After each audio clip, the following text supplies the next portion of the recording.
they're going after is critical infrastructure, and really, semiconductors is of national security importance. And that's why this is, from going from reciprocal tariffs to sector tariffs. And when you think about semiconductors is almost like 12 to 15% of global trade. So this is like as big as anything you can get in terms of global trade.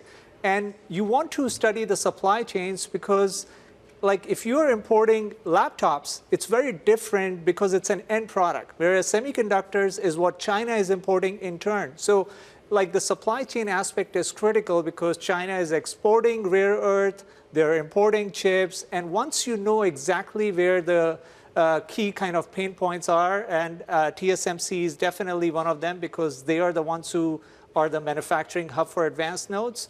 That's when you work on those companies, which is what they did with Nvidia and TSMC announcing yesterday that they are setting up this facility for AI supercomputers.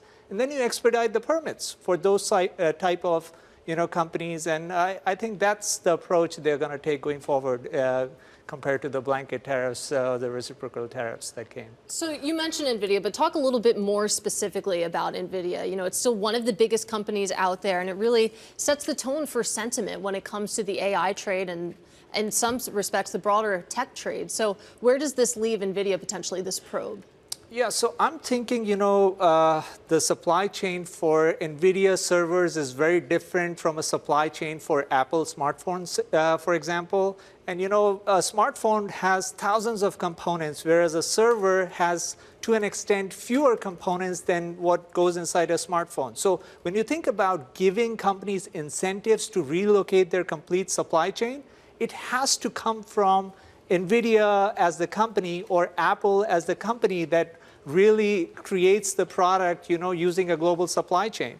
And I think that seems to be a much more practical approach in terms of bringing manufacturing back, because that's the end goal, reshoring of all these products here in the US. In terms of national security, the New York Times had a great story during the Biden administration about how Nvidia kind of got around the rules and actually was selling these really high-tech chips to China, which then turns around and uses them for its military purposes, among others. Is the Trump administration going to be able to really clamp down on Nvidia so that they don't find, ways through Singapore to get chips to Beijing? Absolutely. I think that is part of this probe that is set up, is not just to look at the imports when it comes to the supply chain, but also the exports of restricted chips, the semi-cap equipment, the ASML machines that you need to, set up your fabs. So clearly there is that aspect in terms of figuring out how they were able to get around the export restrictions and what that means in terms of their ability to, create chips for training LLMs, like DeepSeek controversy, where how many NVIDIA chips did they have access to. So all these things, I think, are part of this probe, and that is what will determine how they kind of work around reshoring some of the manufacturing for these products.